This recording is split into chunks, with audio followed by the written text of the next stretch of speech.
mereka meminta sesuatu yang kita katakan berlebih-lebihan kepada para nabi mereka, bukan untuk mereka itu beriman sebenarnya. Mereka meminta untuk melihat Allah Ta'ala, melampau lah tu. Kemudian dalam masa yang sama, mereka juga sebenarnya bila mereka minta yang demikian, dalam masa yang sama mereka menyembah anak lembu. Satu sisi gelap yang ada pada Bani Israel ini pada ayat 155 ialah mereka ini membunuh para nabi. Itu memang perbuatan, itu memang satu perkara yang mereka ni hanya disiksa yaum au ba'dal yaum. Itu sebab tu mereka dia kata kita akan disiksa satu hari atau sehari saja. Sekejap saja. Itu kata mereka lah.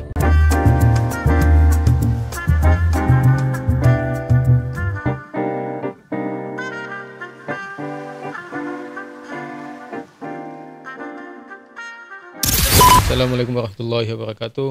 Selamat datang kepada para penonton yang sentiasa setia bersama dengan Podcast Tera. Dan pada kali ini kita bertemu kembali dalam sesi podcast bersama Dr. Samsul Muhammad Nur. Alhamdulillah. Selamat datang Dr. Terima kasih. Apa khabar? Sihat? Baik, Alhamdulillah. Alhamdulillah. Baik.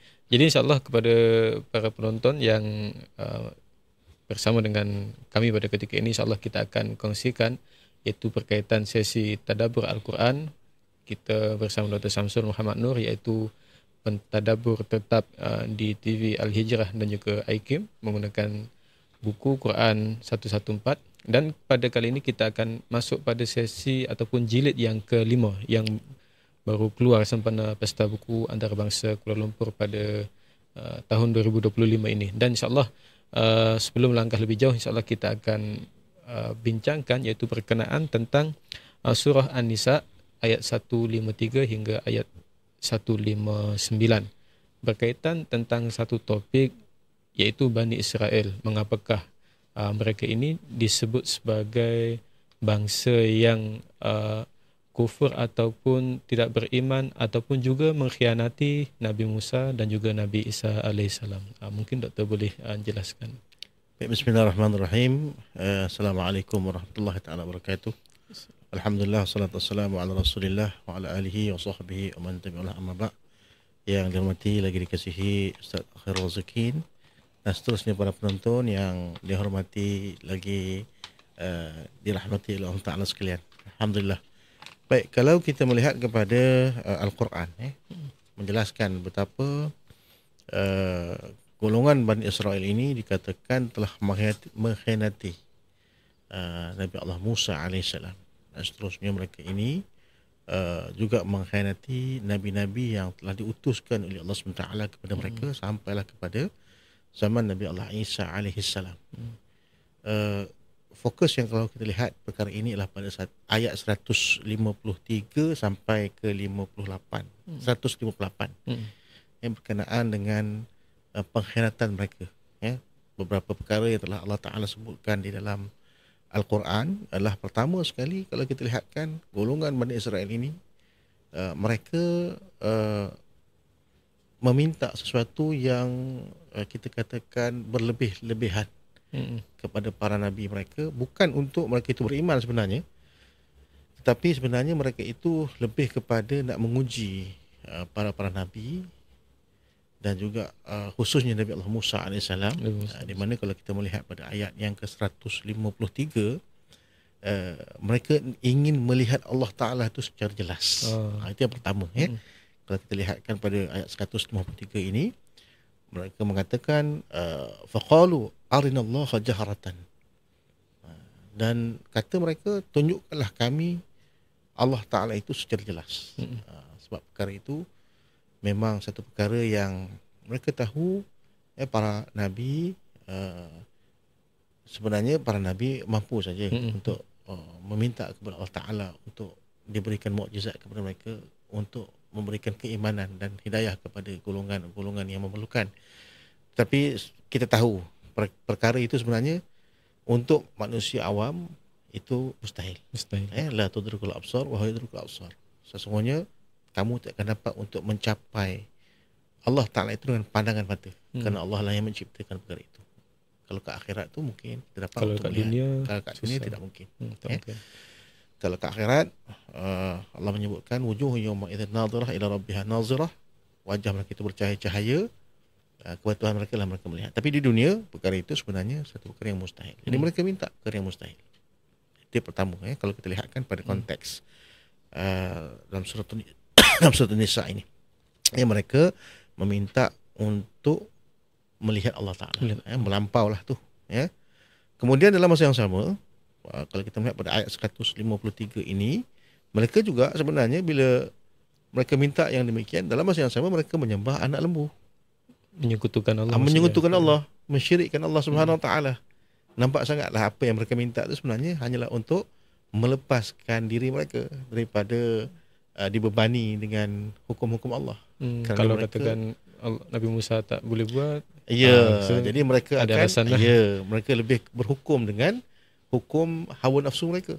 Itu yang mereka nak, kan? Jadi di situlah kita melihat Allah menyatakan summatakhazu ajla min ba'di ma ja'ahumul bayyinat.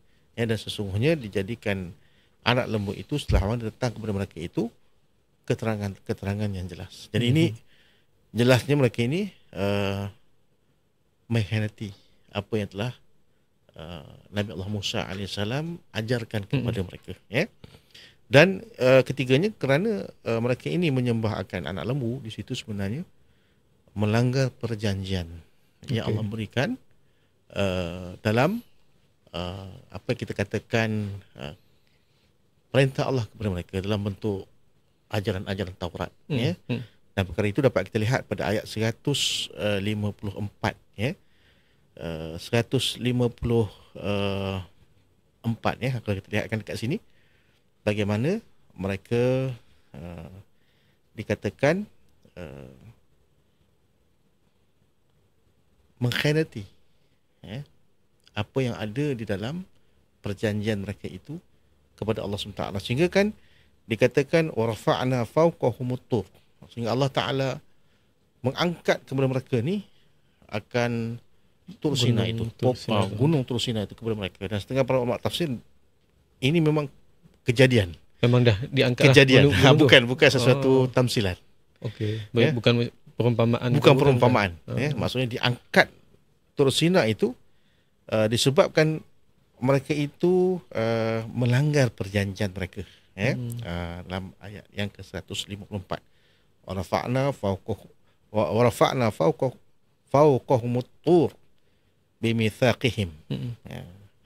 Dan diangkat Tur Sinai itu ke atas mereka disebabkan perjanjian setia mereka itu yang mereka telah khianati.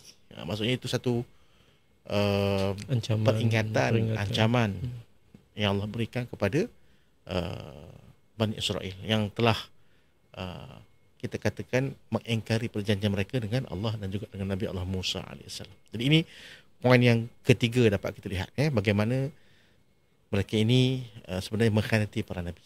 Yang pertama tadi kita katakan mereka meminta sesuatu yang melampau Allah. Yang keduanya mereka menyembah patung anak lembu. Yang ketiganya mereka ini melanggar perjanjian Taurat. Dan kemudiannya apa yang Allah sebutkan lagi, satu sisi gelap yang ada pada Bani Israel ini pada ayat 155 ialah mereka ini membunuh para nabi. Itu memang itu memang satu perkara yang kalau kita dapat lihat, itulah sebenarnya ciri mereka. Dalam kalangan Bani Israel kan dia memang ramai nabi dan rasul. Betul tak? Ya, betul. Dan ramai banyak dibunuh oleh mereka. Bani Israel sendiri. Kerana mereka ini beranggapan bahawa apa yang dibawa oleh para nabi dan rasul itu sesuatu yang menyebabkan mereka ini terpaksa tunduk dengan satu ajaran yang lebih tinggi daripada apa yang mereka telah lagangkan untuk masyarakat awam. Sebab kita tahu para rahib Yahudi ini mereka telah mengambil ajaran Taurat itu disesuaikan untuk kepentingan mereka. Untuk kepentingan mereka.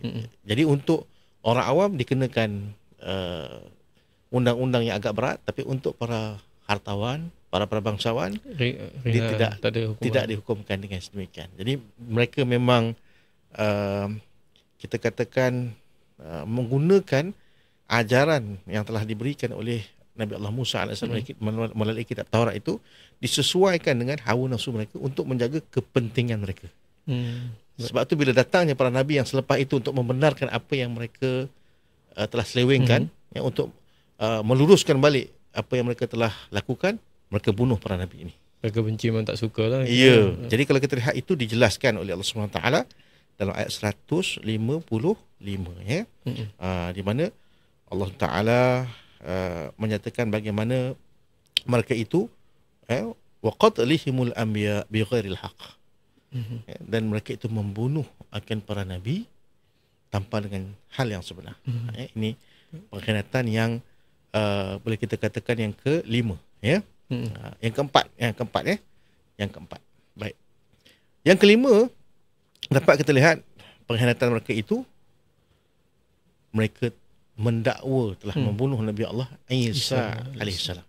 Jadi itu dapat dilihat pada ayat 157-158, di mana mereka merasakan itu satu kejayaan bagi mereka. Sebab tu kalau kita lihat Ustaz, sebenarnya kita melihat musuh ni, kita melihat Yahudi dan Nasrani. Betul. Kan? Sebenarnya permusuhan ataupun kebencian Yahudi terhadap Nasrani itu lebih dahsyat daripada kebencian ini kepada kita, kepada Muslim. Yahudi dengan Nasrani sesama mereka lebih benci. Sebab pada mereka ajaran Isa itu adalah merupakan ajaran yang dianggap sesat daripada apa yang Nabi Musa bawa. Benda baru daripada Nabi Musa yang bawa Taurat tu. Syariat Musa tu sebenarnya pada mereka yang menyesatkan dia adalah Nabi Isa. Sedangkan dari segi ketuhanan, mereka menerima Tuhannya umat Islam, Allah Subhanahu Wa Taala. Kalau kita tanya mereka, kita menyembah Tuhan yang mana, dia kata kita sembah Tuhan yang satu. Betul. Jadi sebenarnya mereka ni dari segi permusuhan tu lebih kepada Nasrani. Yahudi dengan Nasrani itu ini. Sebab mereka menganggap Nasrani itu sudah terpesong dan sesat daripada golongan mereka, dan mereka tak menerima lah. Sama juga macam kita. Cuma dalam konteks nak menghentam umat Islam, nak memusuhi umat Islam, mereka telah menggunakan Nasrani ini juga untuk bersama-sama bersekutu dengan mereka untuk menyerang umat Islam. So antara kezaliman dengan kezaliman mereka berpakat untuk menghancurkan cahaya Islam. Tapi kalau kita melihat kepada mereka punya pandangan, sebenarnya pada mereka Nabi Isa itu adalah seorang penyeleweng. Kan? Jadi kerana itu dalam Al-Quran Allah menjelaskan bagaimana mereka ini membunuh Nabi Isa. Mendakwalah. Padahal Nabi Isa itu diangkat hakikatnya Nabi Isa itu diangkat pada ke langit lah, untuk diselamatkan Allah Ta'ala. Itu disebutkan Allah Ta'ala pada ayat 157-158, ya. Baik. Yang Allah mengatakan wa ma qatalahu wa ma salabuhu walakin syubbiha lahum, sesungguhnya tidaklah mereka membunuhnya dan tidaklah mereka menyalibnya, tetapi Allah menyerupakan rupa Nabi Allah Isa itu dengan orang yang mengkhianatinya, ya. Dan pada ayat 158 Allah menjelaskan bal rafa'allahu ilaihi, dan Allah mengangkat Nabi Allah Isa itu kepadanya. Jadi itu jelas, ya, nak menunjukkan kepada kita bahawa sesungguhnya Allah pelihara Nabi Allah Isa. Dan disebutkan dalam ayat yang lain juga berkenaan dengan Nabi Allah Isa memperingatkan kepada Hawariyun tentang akan datang Nabi selepasnya, min ba'di Ismul Ahmad. Yang telah datang, yang akan datang selepas itu seorang Nabi yang namanya Ahmad. Jadi itulah di antara perkara yang dapat kita lihat, 6 poin yang dilihat dalam surah An-Nisa ni, bagaimana Bani Israel itu mengkhianati Nabi Allah Musa dan juga Nabi Allah Isa. Sebenarnya di antara Musa dengan Isa tu ada para nabi yang lain yang mereka yang dah bunuh dan sebagainya. Jadi kita ulang balik Ustaz, ya. Yang pertama kerana mereka meminta mukjizat yang melampau. Yang keduanya mereka menyembah patung anak lembu. Yang ketiganya melanggar perjanjian Taurat. Yang keempatnya membunuh para nabi tanpa alasan yang hak. Yang keenamnya mereka telah membunuh Nabi Allah Isa, dan akhirnya yang ketujuh mereka hanya akan beriman pada saat hampir datangnya kematian kepada mereka. Baru nak bertaubat. Itu ayat 159 lah. Jadi itu adalah merupakan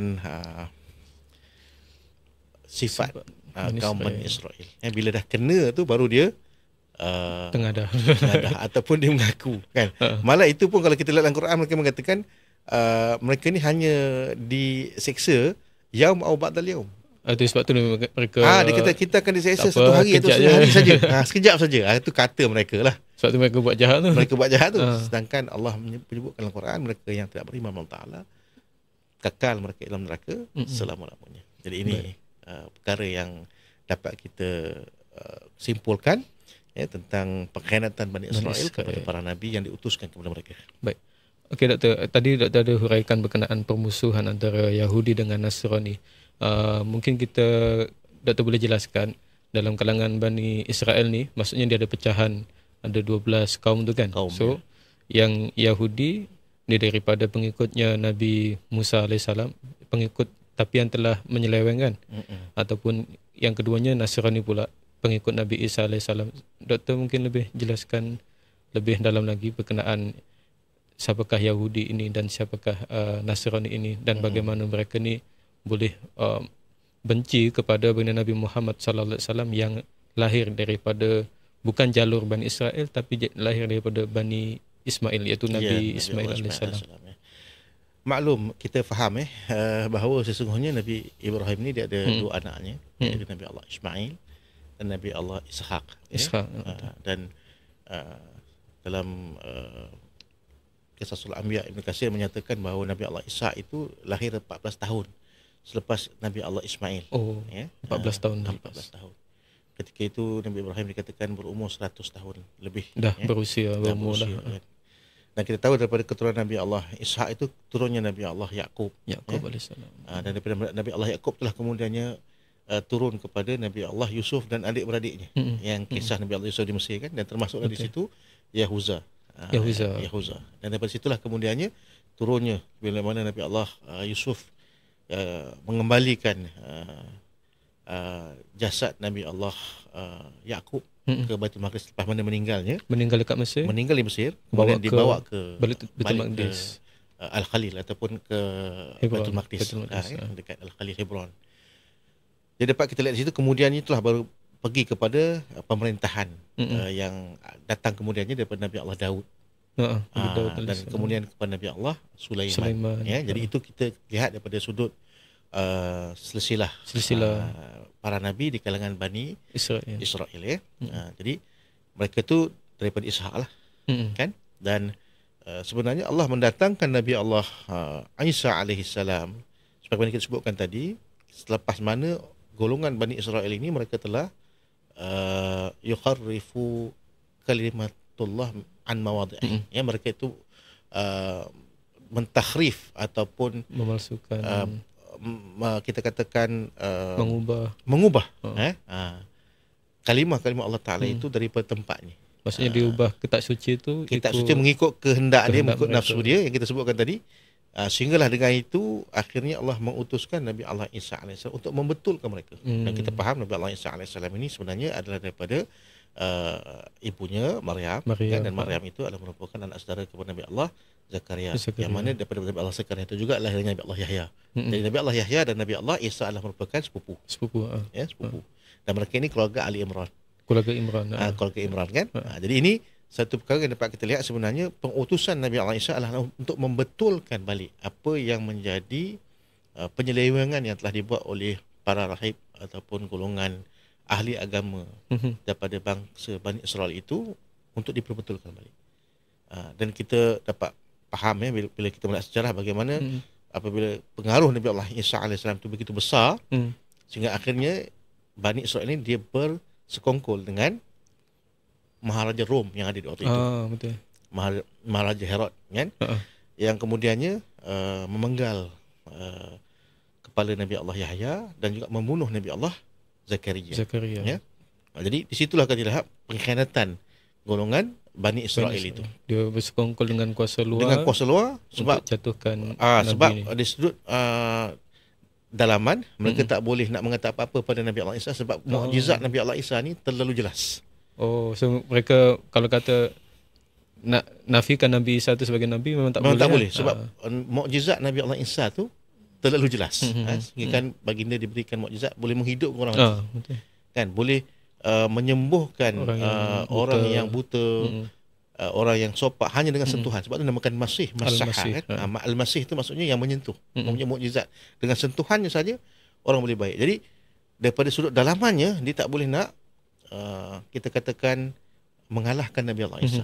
Ya, sebab pengaruh daripada dalam itu sudah kuat.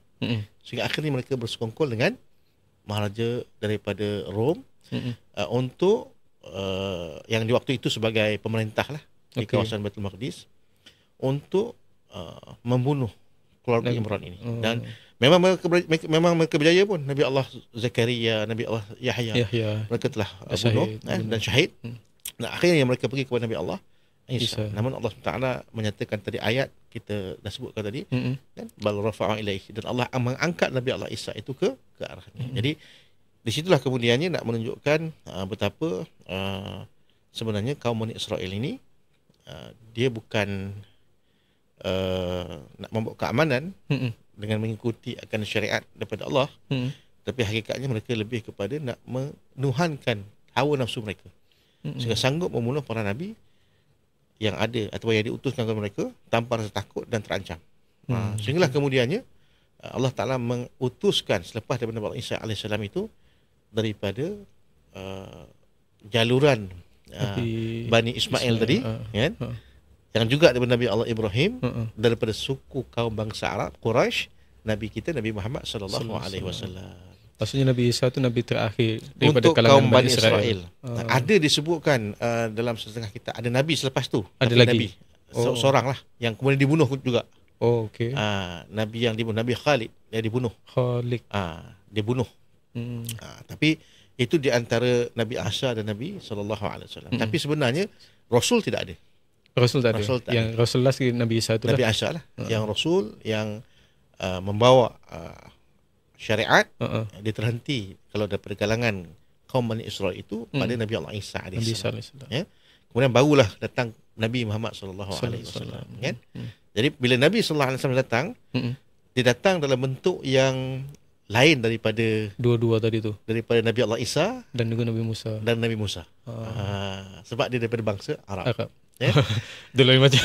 Dia lain. Daripada jarak dia jauh ratusan tahun. Betul. Bani Israel tiba-tiba penutup kalangan Arab. Dari kalangan Arab. Jadi kalau kita memang itu yang Allah takdirkan, kan? Sebab Nabi SAW juga mengatakan ana awwalu fil khalq wa akhiru fil ba's. Aku ini yang paling awal diciptakan dan yang paling akhir dibangkitkan. Dan yang sebenarnya di sini kalau kita lihat dalam contoh dalam surah Kahfi, Allah mengatakan qul innama ana basyarum mithlukum yuha ilayya annama ilahukum ilahun wahid. Katakanlah wahai Muhammad bahawa katakanlah aku ini manusia macam kamu. Baik, kenapa ada perkara tu atau perkataan tu yang Allah nak Nabi SAW mengatakan bahawa dia manusia. Sebab Nabi sebelum tu Nabi Allah Isa AS, pengikut Nabi Isa, dia kerana ta'assub kepada Nabi Allah Isa telah mengangkat Isa sebagai Tuhan. Tu yang Nasrani ya? Nasrani. Dan pada golongan Yahudi pula, ini satu penyelewengan yang jelas lah. Bukan mereka memang nak bunuh Nabi Isa, dan mereka pun dah kata mereka bunuh Nabi Isa. Tapi untuk pengikut Nabi Allah Isa tu, mereka mengangkat lagi sesat lah. Kerana mengangkat Nabi Allah Isa tu sebagai Tuhan. So maksudnya yang Yahudi dia terlampau benci, yang Nasrani pula terlalu mencintai, mengagungkan. Sebab tu Nabi SAW dia pergi ke tengah-tengah. Maksudnya innama ana basyarun. Sesungguhnya aku ni manusia. Sebab sebelum tu Nabi sebelum tu orang dah angkat menjadi Tuhan. Tapi Muhammadun bashar la kal bashar. Betul. Nabi Muhammad SAW manusia tapi bukan manusia biasa. Kan? Bukan tahu lebih segala manusia. Sebab kan fa innahu yaqutu bainal hajar. Sesungguhnya dia adalah yakut ataupun batu permata di kalangan batu-batu kerikil yang biasa. Kan? Jadi kita kena faham konteks ayat tu, sebab ada juga golongan yang mengatakan Nabi itu orang biasa, manusia biasa macam kita. Tak, itu bukan konteks dalam tafsir. So kena jelaslah manusia biasa tapi yang bukan macam kita. Bukan macam kita. Nabi SAW contohnya tak pernah pun Nabi menguap, kan? Betul. La tata'ub Nabi qitun, dan tidak pernah Nabi itu menguap kita. Duduk dalam kuliah 10 minit, lepas tu kita dah mengantuk dah, menguap dah, kan? Tapi Nabi tidak begitu. Begitu juga peluh Nabi wangi, kan? Kemudian Nabi tidak mempunyai bayang. Itu kelebihan khususnya bagi Nabi SAW. Jadi Nabi SAW itu diutuskan kepada masyarakat di waktu itu dikatakan sebagai manusia biasa yang tak mengikut keadaan yang sebelumnya. Betul. Sebab sebelum tu dia bergolak daripada Nabi Allah Daud kepada Nabi Allah Sulaiman sampai kepada Nabi Allah Isa. Tu sebenarnya dia bergolak di antara kita katakan pemerintahan. Okey. Jadi dia tidak mengambil legacy itu, tapi Nabi SAW kemudian membina pemerintahan Legasi sendiri yang baru di Madinah. Pasal terpisah daripada sejarah yang dekat Palestin. Sebab tu mereka tak ada hujah nak mengatakan Nabi ni tiru daripada mereka betul. ataupun ambil ketamadunan dan sakafah mereka, ada kepentingan kebudayaan politik, mereka tak ada. Itu sebabnya. Jadi daripada Nabi SAW tu dia mengambil ataupun dia dibangkitkan daripada Nabi Allah Ismail bin Ibrahim. Kan, dan seterusnya lah kepada Nabi Nuh, Nabi Adam AS. Jadi itu dapat kita faham daripada dua jaluran yang disebutkan tadi, daripada jaluran Ismail dan juga daripada jaluran Ishak. Baik. Alhamdulillah. So tu penjelasan yang sangat detail lah daripada Dr. Syamsul berkenaan tentang perbezaan yang ada pada kaum Bani Israel yang ada Yahudi, Nasrani tadi, dan kemudian akhirnya ditutup oleh Nabi sallallahu alaihi wasallam, dan masih lagi berlaku pergolakan, akhirnya ditutup dengan kelahiran Nabi dan Rasul terakhir baginda Nabi Muhammad sallallahu alaihi wasallam daripada jalur Nabi Ismail, iaitu bangsa Arab.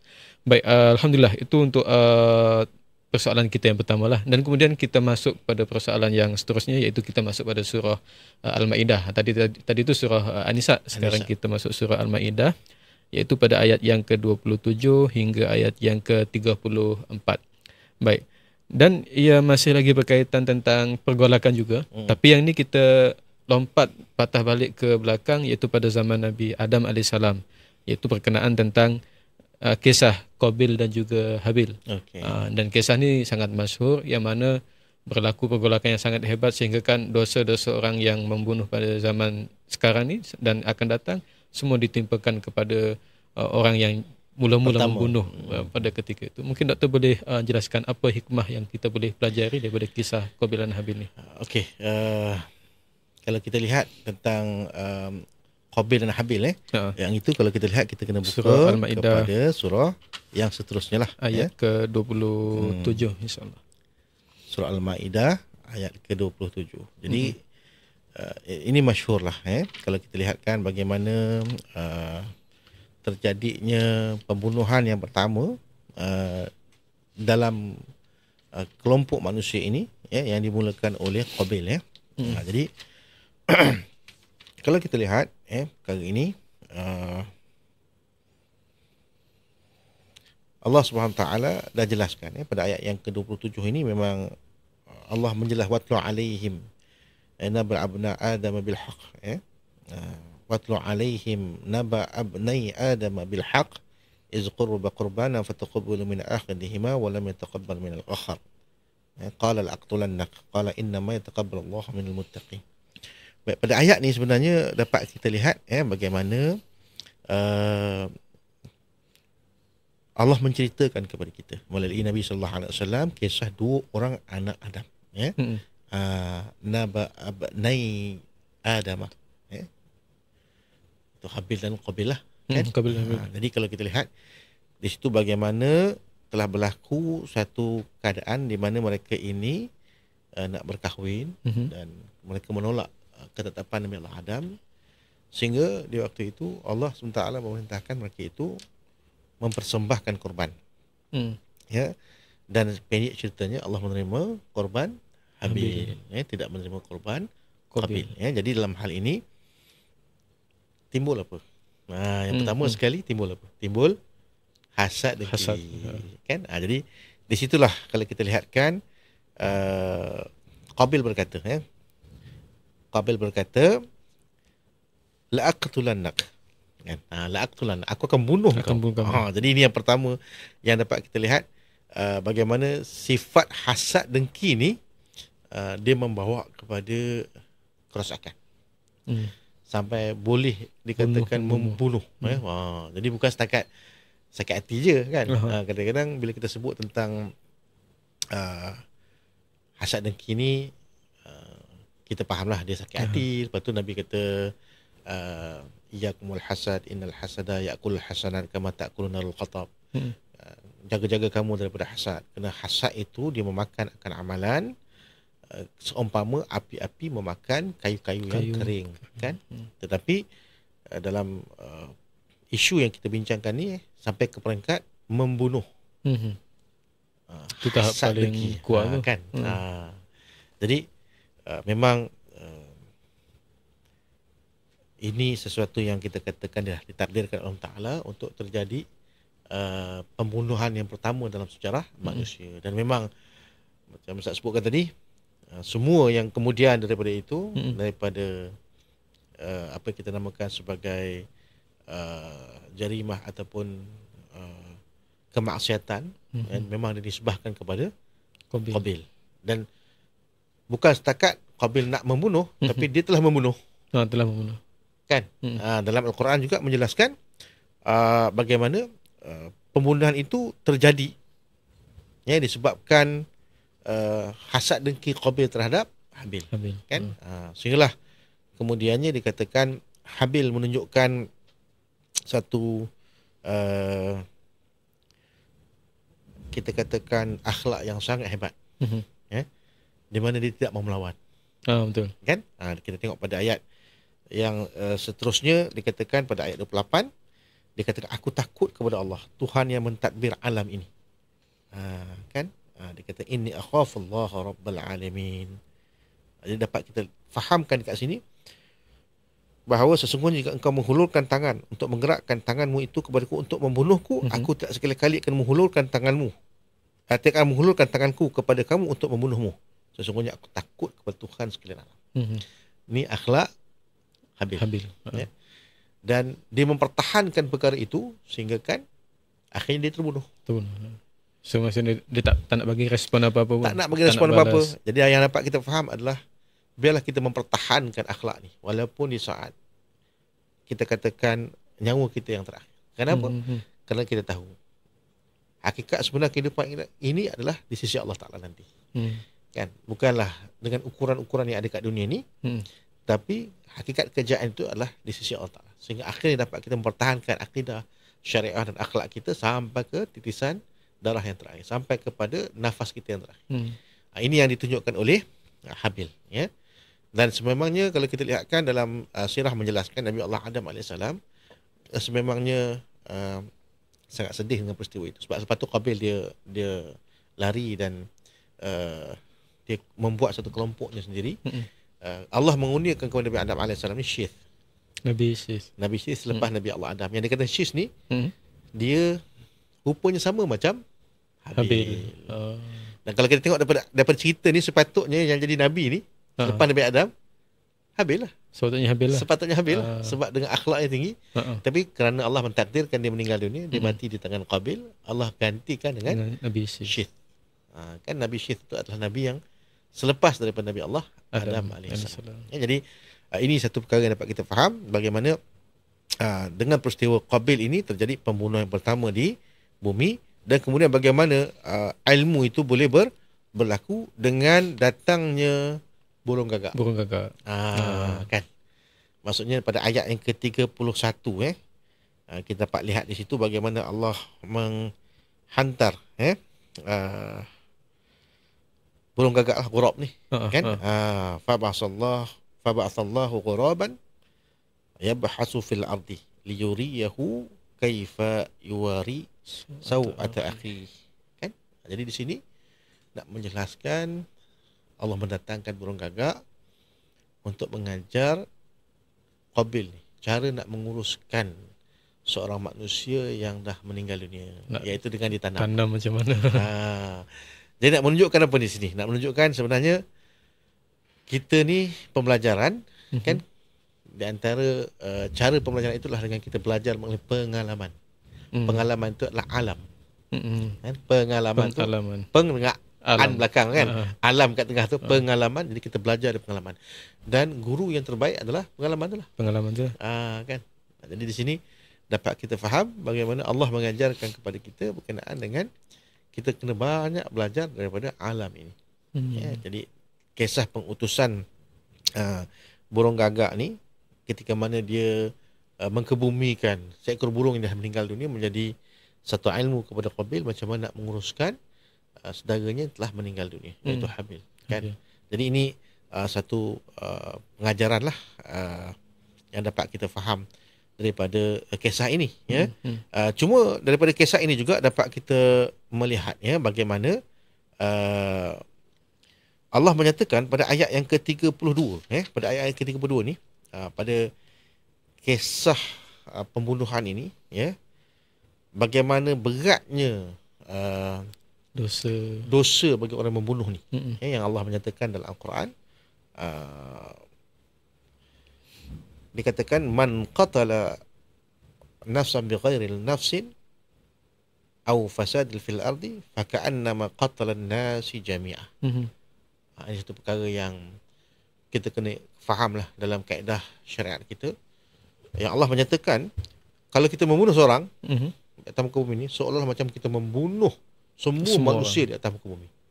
Adakah itu gambaran besarnya dosa tu ataupun gambaran besarnya dosa tu? Gambaran besarnya dosa tu ibarat kalau kita membunuh seorang, seolah-olah kita membunuh seluruh manusia. Maksudnya membunuh seseorang itu tanpa hak lah.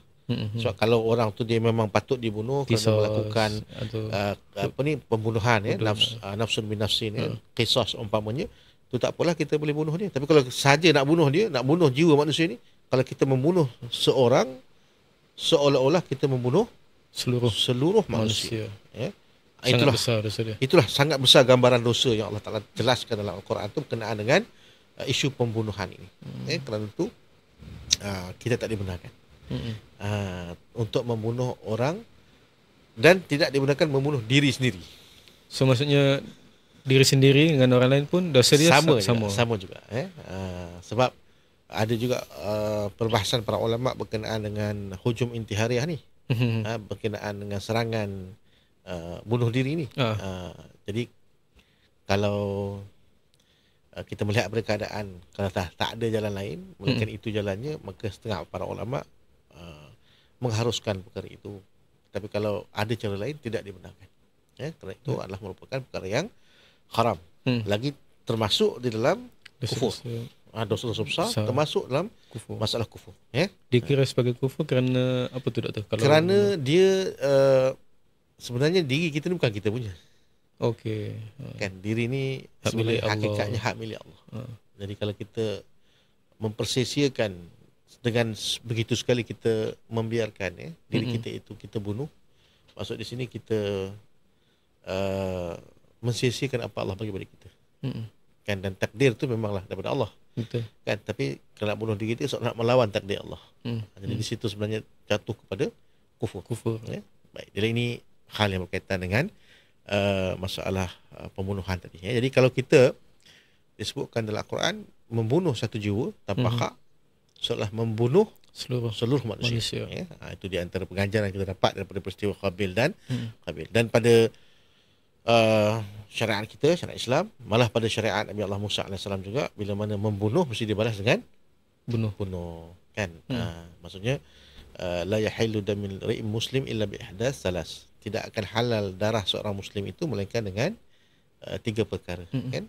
Sayyibuz zani, nafsun bin nafsin, wa tarakul dinil wa farqul jamaah. Disebutkan 3 golongan itu. Yang pertama adalah seorang yang dah berkahwin dia berzina, sama lelaki atau perempuan. Yang keduanya nafsun bin nafsin, bunuh dibalas dengan bunuh. Kan?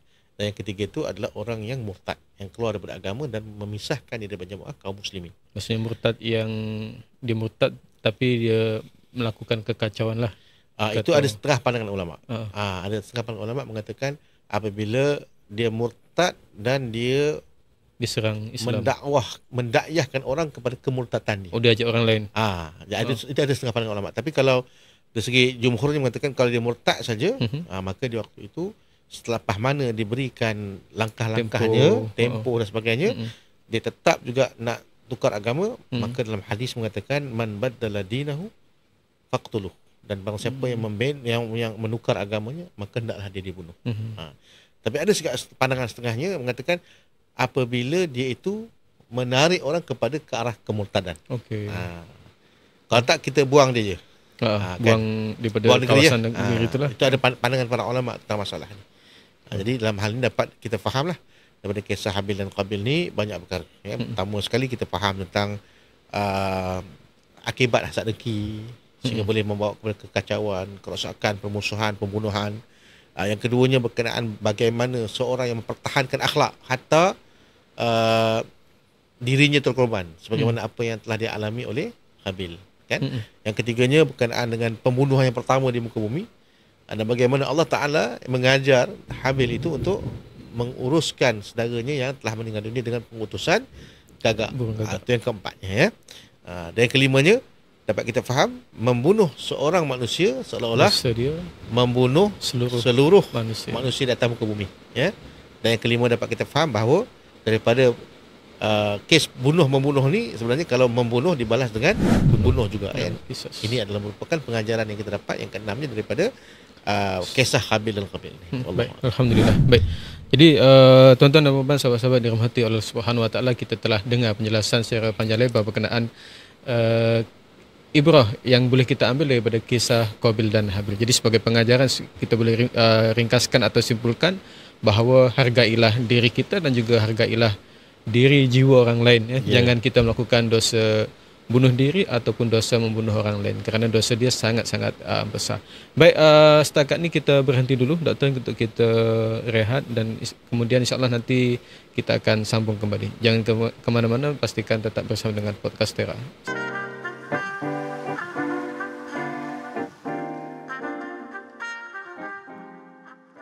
Assalamualaikum warahmatullahi wabarakatuh.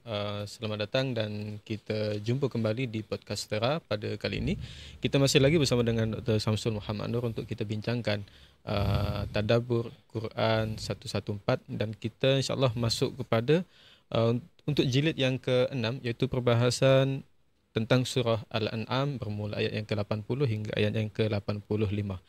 Baik tuan-tuan dan puan-puan, sahabat-sahabat yang dirahmati oleh Allah Subhanahu Wa Taala, pada sesi yang pertama tadi kita telah sentuh sedikit, tak sikit lah sebenarnya, dah panjang dah pun, berkaitan tentang Nabi Ibrahim AS dan juga anak cucu baginda yang menjadi para Nabi dan Rasul. Dan insyaAllah pada sesi kali ini kita akan bincangkan, Doktor akan kupas berkaitan tentang perjalanan dakwah Nabi Ibrahim AS.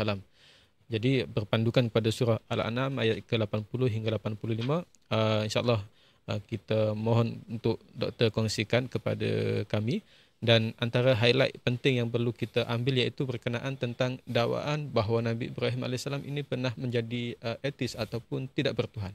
Jadi mungkin Doktor boleh jelaskan lebih lanjut. Baik, bismillahirrahmanirrahim. Assalamualaikum warahmatullahi wabarakatuh. Alhamdulillah wassalatu wassalamu ala Rasulillah wa ala alihi wa sahbihi wa man tabi'ahum amma ba'd. Yang dihormati Ustaz Khairul dan para penonton kita yang dirahmati oleh Allah Taala sekalian. Baik, alhamdulillah perkara ini sebenarnya memang menjadi hujah bagi golongan liberal dan plural, kan? Yang mereka mengatakan Nabi Ibrahim itu sendiri pada peringkat awal dia adalah seorang yang mencari Tuhan, kan? Jadi perkara itu sebenarnya dapat kita faham dia tak tepat. Tak tepat. Bukan tak tepat, salah pun. Memang salah. Bukan salah. Tak tepat, tapi sebab mereka salah. Sebenarnya berpandangan pada ayat yang akan kita bahaskan ini, ya, iaitu ketika mana Nabi Ibrahim berhujah dengan kaumnya, berkenaan dia melihat kepada bintang, pada ayat 76 surah An'am 77 dan akhirnya pada 78, ya.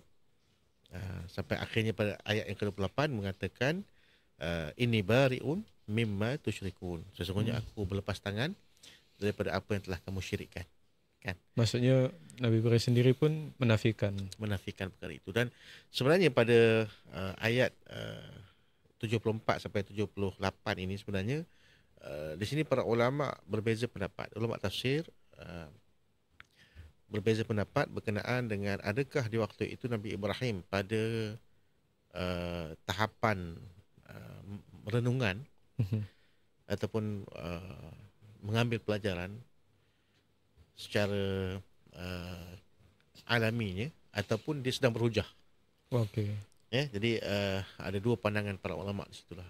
Dan kalau kita buka contoh dalam Ibnu Katsir, ada juga pandangan yang mengatakan sebenarnya benda ini sebenarnya dia terjadi ketika mana keluarnya Nabi Allah Ibrahim daripada gua, selepas mana ibunya menyembunyikan Nabi Allah Ibrahim untuk tidak dibunuh oleh raja di waktu itu yang telah bermimpi bahawa akan ada anak di kalangan kaumnya itu yang akan menentang kerajaannya.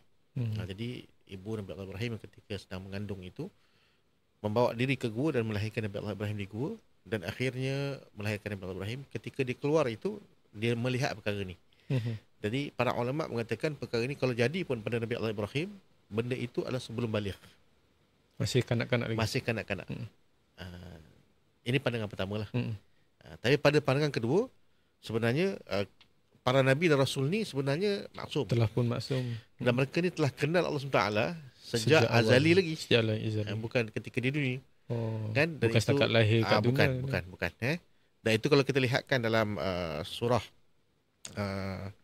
Al-Anbiya sendiri, pada ayat 51-52, Allah menyatakan walaqad atayna Ibrahima rusydahu min qablu wa kunna bihi alimin. Dan sesungguhnya kami telah menganugerahkan kepada Nabi Allah Ibrahim alaihissalam ini kebenaran sebelum Nabi Musa dan Nabi Harun, dan adalah kami mengetahui keadaannya. Jadi ini dalam hal ini Allah dah bagi Nabi Allah Musa dan Nabi Allah Ibrahim ini hidayah sejak daripada awal lagi. Dan Allah mengatakan dan menjelaskan lagi, menegaskan tentang perkara ini dalam surah Nahl. Allah mengatakan inna Ibrahima kana ummatan qanitan lillahi hanifan wa lam yakum minal musyrikin. Kan, dan sesungguhnya Nabi Ibrahim adalah seorang imam yang dapat dijadikan teladan, lagi patuh kepada Allah, lagi hanif, dan sekali-kali bukanlah dia termasuk daripada golongan orang-orang yang musyrik, yang menyembah selain daripada Allah. Jadi perkara ini ada pandangan keduanya yang mengatakan ini adalah pada mauqif ataupun pada kedudukan berhujah. Baik. Pada kedudukan berhujah, bukan pada pandangan atau pada kedudukan di mana Nabi Ibrahim ni dia memerhatikan sesuatu untuk diambil sebagai pelajaran. Kalau kita baca Quran, terjemahan lah, orang awam kan, baca Quran terjemahan, kan nada dia tu macam ini ucapan Nabi Ibrahim. So betul. Ustaz mungkin boleh jelaskan. Ini kaedahnya kalau kita melihat dakwah Nabi Ibrahim pada tahapan al-i'rad wal bayan. Al-i'rad wal bayan ni maksudnya pada tahapan di mana dia mendatangkan akan hujah berlandaskan pemikiran lawannya, dia patahkan lalu diberikan bayan, diberikan penjelasan. Okey, apa dia punya hujah dia? Okey. Hujah dia. Okey, kalau kita melihat kepada ayat cerita ni pada ayat yang ke-74 sampai ke ayat yang ke-78 yang kita sebutkan tadi. Tapi kalau kita lihat pada ayat yang ke-74, di waktu itu Nabi Ibrahim dah bagi tahu kepada Azar. Azar ni kalau kita melihat ada pendapat mengatakan pakcik dia.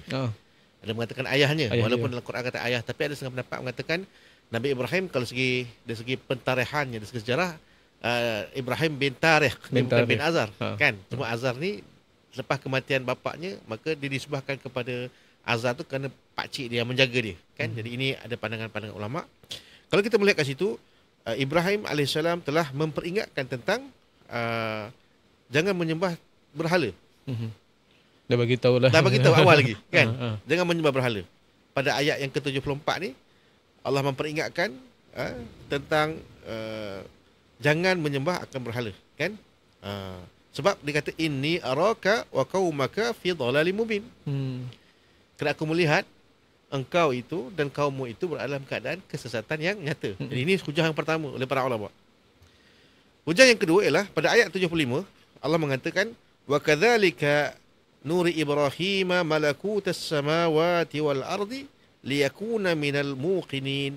Allah mengatakan dan demikian kami perlihatkan kepada Nabi Allah Ibrahim tanda-tanda kebesaran dan kekuasaan kami di langit dan di bumi supaya dia benar-benar termasuk dalam golongan orang yang yakin. Okey, lepas ayat tu barulah cerita tentang falamma janna alaihi lailu ra'a kaukaban qala hadza rabbi. Nampak tak? Betul. Nampak tak? Jadi dalam susunan ayat tu nak menunjukkan Allah dah tunjukkan dah kebesaran di langit. Nak menunjukkan di waktu tu Allah membuka kasyaf Nabi Allah Ibrahim sehingga dia melihat para malaikat di langit. Kan? Sebab kita sebutkan dalam ayat tadi wa kaza nuri Ibrahim malakutus sama. Malakut kerajaan langit. Maksudnya dia dah nampak malaikat, dah nampak arasy, dah nampak semua macam-macam. Kan? Lepas daripada ayat tu barulah ayatnya yang kita katakan falamma janna alaihi lailu ra'a kaukaban qala hadha rabbi. Qala hadha rabbi. Kalau Jadi, terjemahkan, qala Nabi Ibrahim kata hadha rabbi, ini Tuhanku. kan, qala hadha rabbi, jangan tengok kat situ aja. Betul. Tengok yang sebelum-sebelum tu lagi. So tak boleh potong-potong lah. Tak boleh. Jadi dalam konsep ini, kata setengah para ulama tarikh, sebenarnya perkara ini terjadi selepas Nabi Allah Ibrahim diperlihatkan oleh Allah Subhanahu Wa Taala malakut as-sama. Okey. Ya. Jadi perkara itu ada kemungkinan berlaku selepas penghancuran berhala dalam kisah Namrud. Kisah yang awal lagi. Sebelum tadi. Yang sebelum lagi lah dalam kisah Ibrahim ni. Dia menghancurkan berhala-berhala yang disembah oleh Namrud dan juga bapaknya atau pakciknya. Yang kemudian dia dihalau. Bila dia dihalau tu, dia pergi ke arah negara Kanaan atau Palestin yang ada sekarang ni, dan dia di waktu itu melalui satu kawasan namanya Haran. Haran ni satu tempat di mana terdapat kaum Sabi'in. Kaum Sabi'in ni dia menyembah jasad-jasad samawi. Benda-benda langit. Benda-benda langit. Bulan, bintang, matahari. Jadi cara dia nak berdakwah tu adalah dengan kaedah al-arad wal bayan tadi. Okey. Dengan cara dia, okey, kamu cakap macam ni, tapi nanti aku akan bagi hujah. Kenapa benda ni lemah? Al-arad wal bayan. Tapi nampaknya macam dia macam menyokong, tapi sebenarnya sokong bawa rebah. Kan, dia macam menyokong, tapi sebenarnya dia sokong bawa rebah. Sebab menurut para ulama tafsir, kita tak boleh tengok pada ayat itu saja. Tengok pada ayat yang sebelum tadi. Sebab pada ayat sebelum tu disebutkan bagaimana Allah menjelaskan, Allah telah memperlihatkan kepada Nabi Allah Ibrahim alaihissalam malakut as-sama. Baik. Kan? Takkan bila dah melihat malakut as-sama tiba-tiba beriman dengan bintang, dengan bulan, kan, dengan matahari. Sebenarnya itu lebih kepada hujah. Baik. Sebab apa kita kata hujah? Sebenarnya benda itu ada pada ayat yang ke-80. Ayat yang akhir kemudian. Ayat yang ke-80 bila Allah mengatakan wahajjahu qaumuhu. Qala atuhajjuni fillah. Bila mana dan dia dibantah oleh kaumnya dan dia berkata, apakah kamu hendak membantahku mengenai Allah SWT? Padahal sesungguhnya Allah yang memberikan hidayah kepadaku. Kan, dalam ayat yang ke-80 ni nak menjelaskan sebenarnya benda itu pada kedudukan berhujah. Okey. Dia bukan pada kedudukan cakap Nabi Ibrahim mencari hidayah atau mencari ilmu. Sebab kita sebutkan tadi hujahnya pada ayat sebelumnya, dan pada ayat 80 ni sebenarnya dia dalam keadaan berhujah. Bila kata berhujah, Nabi Ibrahim dah besar. Betul. Maksudnya dia memang dalam keadaan sebagai seorang rasul lah. Sebagai seorang rasul. Berhujah kepada kaumnya. Jadi pandangan yang mengatakan Nabi Allah Ibrahim itu dia tak dapat hidayah sebelum itu terbatal. Baik. Kan, berdasarkan ayat yang kita baca tadi dalam surah Nahl kan, yang mengatakan sebenarnya Allah dah pimpin Nabi Ibrahim ini sejak daripada awal. Baik. Alhamdulillah. Okey, mungkin kita telah dapatlah secara jelas bahawa sebenarnya Nabi Ibrahim AS dikatakan seorang yang Nabi yang etis, tercari-cari hidayah ataupun tercari-cari Tuhan. Itu ialah satu perkara yang jelas salah. Dan mungkin doktor boleh bagi sedikit nasihat kepada kami lah, orang awam. Kalau baca Quran, apa yang perlu ada, dan ialah supaya kita ni boleh terselamat daripada pentafsiran ataupun pembacaan yang boleh menyebabkan kepada sampai tahap ialah teruk sangatlah sampai tahap Nabi dikatakan sebagai seorang yang etis. Cuba bayangkan kalau kita katakanlah Nabi Ibrahim ni dia mencari Tuhan. Bayangkan semua agama ni bermuara ke dia. Betul. Kan, yang kita sebut awal tadi tu kan, Yahudi, Nasrani, baik Islam, semua bermuara kepada Nabi Ibrahim. Yang kalau kita kata Nabi Ibrahim ni dia tak kenal Tuhan peringkat awalnya, cuba bayangkan semua agama dibina atas zan. Betul. Bukan atas yakin. Agak-agakkan kan. Betul. Ini semua merosakkan akan kefahaman beragama. Jadi sebenarnya pandangan yang mengatakan bahawa Nabi Ibrahim itu mencari Tuhan itu sebenarnya adalah pada martabat hujah. Bukan pada martabat mencari kebenaran. Sebab pada ayat 80 tadi kita mengatakan dia berhujah sebenarnya dengan kaum itu. Jadi betul. Itu yang pertama. Yang kedua, sebelum itu Allah dah menjelaskan pada ayat yang ke-75, Allah mengatakan Allah membuka padanya itu malakut as-sama. Jadi perkara Dah itu ditunjukkan bukti-bukti. dah menunjukkan Allah dah didik Nabi Allah Ibrahim ni secara terus. Dan dibukakan pandangan dia kepada kerajaan langit. Apa lagi nak? Yelah, Kenapa dia nak beriman pula dengan bintang, bulan, dengan bintang, dengan bulan, dengan matahari? Sebenarnya itu lebih kepada kaedah sebagaimana kita sebutkan tadi, al-a'rad wal bayan. Ya, kaedah dia sokong buat rebah lah. Maksudnya dia bagi hujah, dia kata okey, tapi dia bagi hujah kelemahannya. Untuk kenapa balas balik kenapa perkara tu kita kena tolak? Okey. Kerana benda itu sebenarnya bukan Tuhan yang sebenar. Itu kaedah kebijaksanaan Nabi Allah Ibrahim. Baik, alhamdulillah. Okey, jadi jelaslah. So kepada kita sebagai orang awam, kalau nak baca Quran, baca terjemahan, nak tadabbur, tak cukup kita baca terjemahan semata-mata. Betul. Macam Ustaz tak sebut tadi, macam mana kita nak tidak tergelincir kan? Betul. Pertama sekali kita kena merujuk kepada para ulama lah. Fasalu ahla zikri in kuntum la ta'lamun. Tanyalah pada orang tahu kalau kamu tak tahu. Yang kedua, bila kita nak berbicara tentang Al-Quran, adalah lebih baiklah kita merujuk kepada tafsir yang mu'tabar. Ya, mu'tabar. Ima daripada tafsir ma'thur ataupun tafsir ra'yi, ya, supaya perkara itu tidak menggelincirkan kita daripada kebenaran. Dan sedikit tambahan mungkin doktor, untuk buku doktor ni Tadabbur 114 jilid ya, kesemuanya lah setakat ni dah keluar insyaAllah 6 jilid. Kesemuanya memang bersumberkan kepada tafsir-tafsir yang muktabar. Ya, betul. Kita sebenarnya lebih kepada nak mudahkan tafsir Ibn Kathir, tafsir Al-Munir daripada Dr. Wahbah Zuhaili. Ada juga kita ambil daripada tafsir Baghawi, tafsir Nasafi. Untuk mufradat kita banyak mengambil daripada tafsir Jalalain. Baik. So kalau kita baca buku tadabbur ni insya-Allah selamatlah. Insya-Allah. Bukanlah pandangan tu kepada kefahaman kita sebagai manusia biasa terhadap Al-Quran, tapi berdasarkan kepada pandangan para alim ulama yang muktabar. Dan ia telah dimudahkan oleh Dr. Samsul. Satu kita baca tu senanglah. Mudah untuk orang awam. Kita kata ni tafsir mudah lah. Tafsir mudah. Tafsir yang muyasar, dipermudahkan lah. Dimudahkan. Taisir lah, tafsir taisir Okey, tafsir taisir. Baik, alhamdulillah. So itu untuk soalan yang ketiga lah pada sesi kali ini. Dan sebagaimana kita maklum tadi, Dr. Al pun ada sentuh sedikit berkenaan tentang peringkat awal dakwah Nabi Ibrahim AS yang menghancurkan berhala sewaktu zaman kerajaan Namrus. So kita lompat sikit masuk pada surah Al-An'am ayat yang ke-108 berkaitan tentang satu topik, iaitu mengapa agama Islam ini melarang mencela sembahan agama lain. Sebab ada orang yang salah faham, kalau dulu zaman Nabi Ibrahim AS, Nabi Ibrahim ni boleh hancurkan berhala, boleh hancurkan patung untuk tujuan berhujah kepada kaumnya. Kalau patung ni tak boleh bagi manfaat, tak boleh bagi mudarat, kenapa nak sembah lagi kan? Jadi Nabi Ibrahim gunakan cara sebegitu. Adakah pada zaman sekarang ni, kita hidup dekat Malaysia yang tanah, air, tempat negara yang pelbagai ragam bangsa dan kaum, adakah boleh kita nak buat keadaan yang sebegitu rupa? Baik, dalam hal ini dapat kita faham betapa dalam kisah Nabi Allah Ibrahim ini, Nabi Allah Ibrahim sebenarnya diperintahkan untuk menghancurkan berhala begitu. Yang kita faham bahawa setiap para Nabi dan Rasul ini mereka tidak akan menggunakan akal fikiran mereka. Bukan ikut kehendak sendiri. Bukan. Ya, mereka tidak menggunakan akal fikiran mereka untuk bertindak.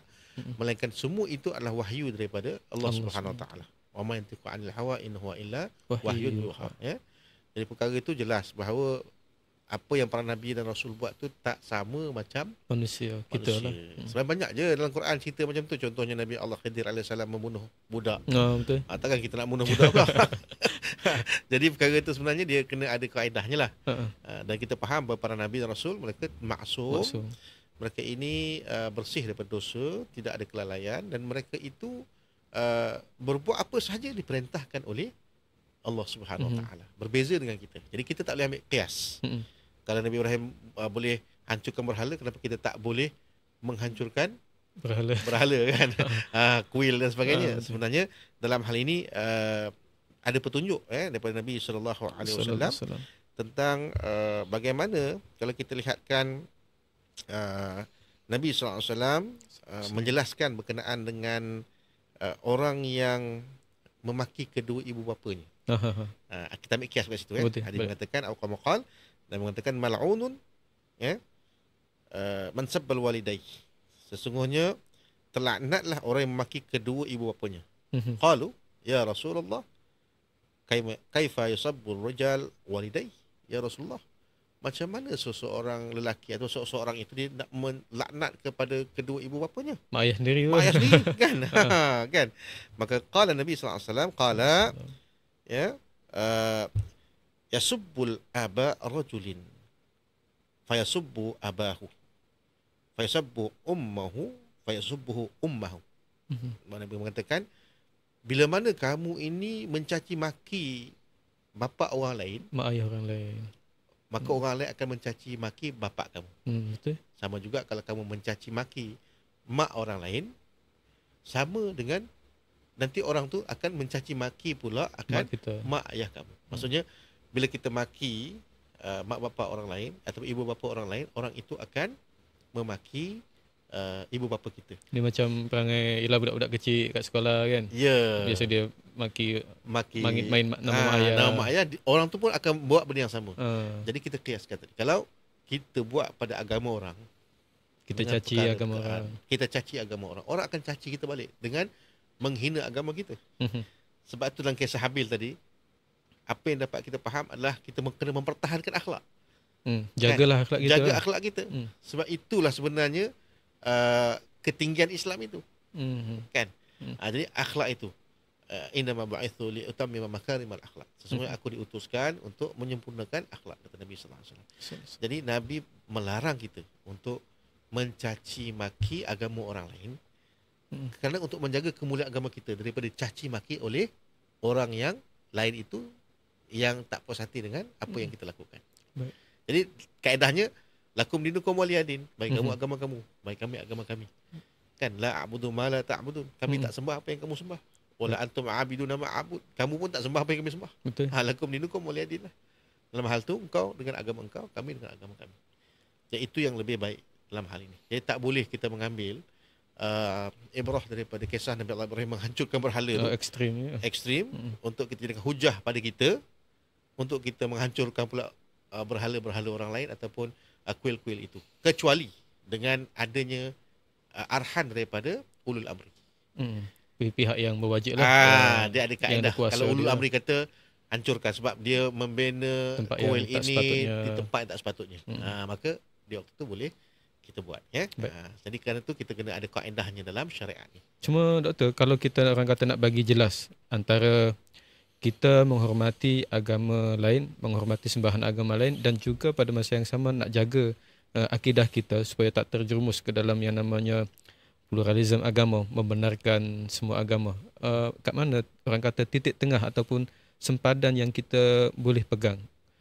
Ialah satu sudut kita nak hormati agama orang lain, pada satu sudut yang lain kita meyakini Islam ni sebagai agama yang diredai oleh Allah, satu-satunya agama yang betul, supaya kita tak terjerumus ke dalam pluralisme agama itulah.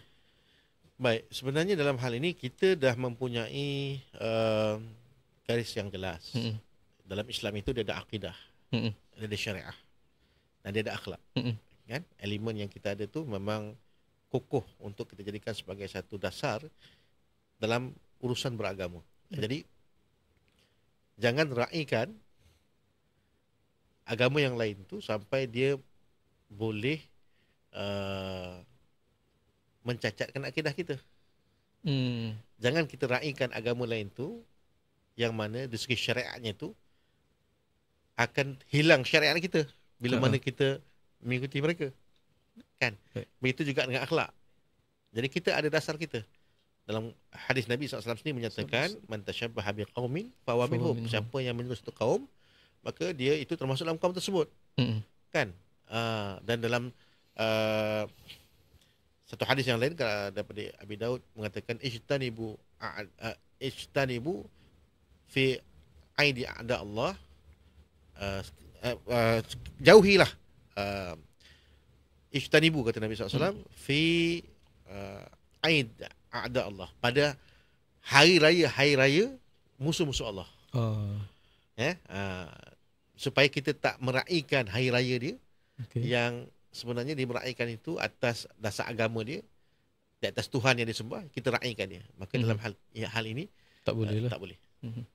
Jangan kita meraihkan perkara itu sampai menghilangkan syariat kita.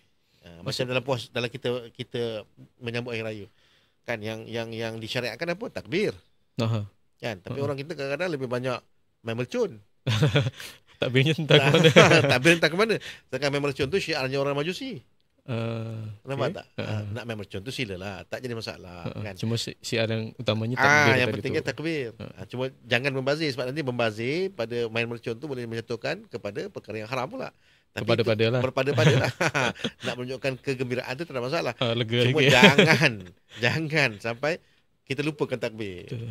Kan? Jadi ini satu perkara yang dapat kita lihat dari segi pandangan dan juga dari segi garis panduan di antara kita dengan orang lain lah. Maksudnya boleh kita faham dari segi toleransi beragama tu dari sudut muamalat lah, pergaulan kita kan. Tapi dari sudut akidah, keyakinan, kita tetap berpegang teguh bahawa Islam tu agama yang benar. Ya alu wala Macam tu kan. Dia tidak ada yang lebih tinggi daripada Islam.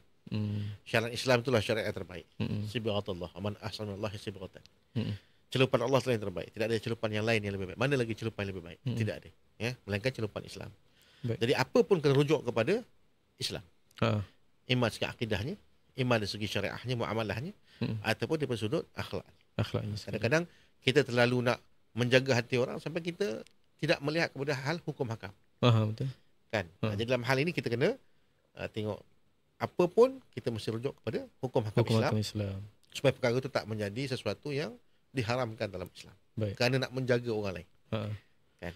Jadi kesimpulan yang boleh kita ambil, kita meyakini bahawa Islam itu satu-satunya agama yang benar, tapi pada masa yang sama kita tidaklah orang kata mencaci sembahan ataupun syiar agama yang lain. Hatta ketika mana perang pun Nabi SAW mengingatkan kepada para prajurit Islam supaya pertama tidak membunuh orang yang tua, orang yang tidak berkemampuan, tak berdaya seperti perempuan, anak-anak, ya. Dan jangan dikacau tempat ibadah orang-orang yang sedang beribadah pada agama mereka, ya. Dan jangan dibunuh mereka. Dan jangan memotong ataupun memangkas pokok-pokok yang ada, ataupun menghancurkan akan rumah-rumah yang ada. Perang dengan orang yang memegang pedang pada kamu, yang berperang dengan kamu. Perang dengan tentera, askar tu jelah. Itu saja. Kan? Jangan kacau. Hatta kepada orang yang sedang beribadah di dalam tempat-tempat ibadah mereka. Walaupun dia itu bukan Islam, bukan kan? Islam, tapi tak boleh kacau. Tapi tak boleh kacau. Sebab mereka tengah beribadah. Dan jangan kacau dan jangan hancurkan akan tempat ibadah mereka. Dan perkara ni kalau kita pergi Turki, Ustaz, kita akan dapat lihat macam mana zaman Muhammad Al-Fatih masuk ke kota Konstantinopel pada tahun 1453. 1453, okey. Ketika beliau masuk itu, beliau tidak menghancurkan Hagia Sophia.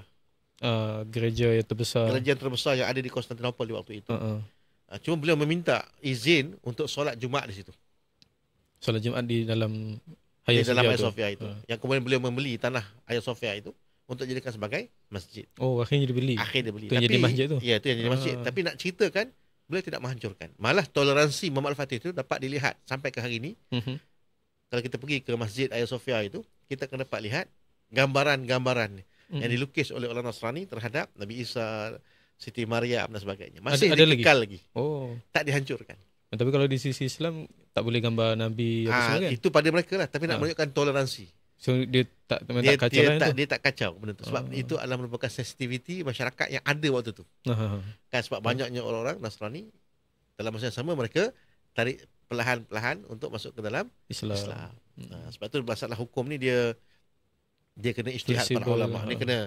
Dia kena tengoklah taghyirul ahkam bi taghyiruz zaman kan. Sesungguhnya berubah hukum tu mengikut keadaan tempat dan zaman. Tapi bukanlah sampai ke peringkat kita boleh bertoleransi sampai kita membuka ruang sampai kita larut di dalam budaya mereka. Syariat kita larut di dalam cara hidup mereka. Bukan begitu. So tetap kena ada prinsip juga. Tetap kena ada syariah, akidah dan juga akhlak itu kita jaga mengikut sebagaimana yang ditetapkan oleh Al-Quran dan sunnah Nabi SAW. Cuma dalam bentuk aplikasinya kita tengok mengikut keadaan setempat. Baik, Alhamdulillah. Okey doktor, yang ni insyaAllah yang last. Apa hikmah di sebalik larangan kita ni tak boleh caci maki ataupun hina sembahan agama lain? Sebab Yalah, mungkin ada orang yang tanya kenapa tak boleh kan. Ya. So Yang macam kita sebut tadi lah. ah, Kan kalau kita tak nak orang hina agama kita, agama kita ataupun tak nak hina mak Allah, bapak kita, ah, jangan kita hina jangan mak bapak hina orang. orang lain. Kan begitu. Okey. Kalau kita tak nak orang hina agama kita, jangan kita hina agama orang. Dan di sinilah kita kena ada akhlak. Di situ dalam bab akhlak. Bagaimana Nabi SAW mengajar kita supaya kita berakhlak dengan akhlak yang mulia, akhlakul karim, akhlakul karimah, supaya kita menjadi contoh kepada orang lain agar dengan akhlak itu orang dapat masuk ke dalam Islam dengan rasa yang terbuka ataupun dengan rasa yang senang. Itu So cara dia. itu maksudnya jawapanlah kepada sebahagian golongan yang menyatakan bahawa Islam ni masuk ataupun orang masuk Islam sebab pedang. Sebenarnya bukanlah. Bukan. Sebab banyak di zaman Nabi orang masuk Islam sebab akhlak Nabi. Okey. Peperangan tu itu yang lawan Itu dengan tentera je lah. Memang ada peperangan sebab zaman tu memang zaman perang. Peperang. Memang zaman itu memang zaman perang. Kalau kita tidak ada Kekuatan, sistem pertahanan, kita akan diserang, dikalahkan, kita akan dikalahkan. Jadi di situ wajibnya ada sistem pertahanan dan peperangan dalam Islam itu. Tapi kalau kita lihatkan dalam dakwah Islam itu yang lebih banyak orang masuk kepada Islam itu disebabkan akhlak Nabi sallallahu alaihi wasallam. Baik, alhamdulillah. Jadi banyaklah benda yang kita dapat pada sesi podcast kali ini, dan sebagai kesimpulannya apa yang dapat kita tarik benang merah daripada awal sampai akhir tadi iaitu akhlak lah. Start daripada Nabi Adam AS, kemudian Nabi Ibrahim AS, Qabil Habil tadi tu. Betul. Dan sampailah ke zaman kita sekarang ni, kita pegang akhlak, istiqamah dengan akhlak kita. Orang buat jahat ke apa, kita pertahankan akhlak baik kita tadi tu. Baik. Jadi alhamdulillah. Dan pesanan yang terakhirnya, baca Quran, nak tadabbur boleh, tapi pastikan tadabbur tu perlu merujuk kepada pendapat para alim ulama yang muktabar. Dan boleh dapatkanlah buku Dr. Samsul, iaitu Catatan Tadabbur Quran jilid 1 sampai 6 yang setakat ni sedia ada.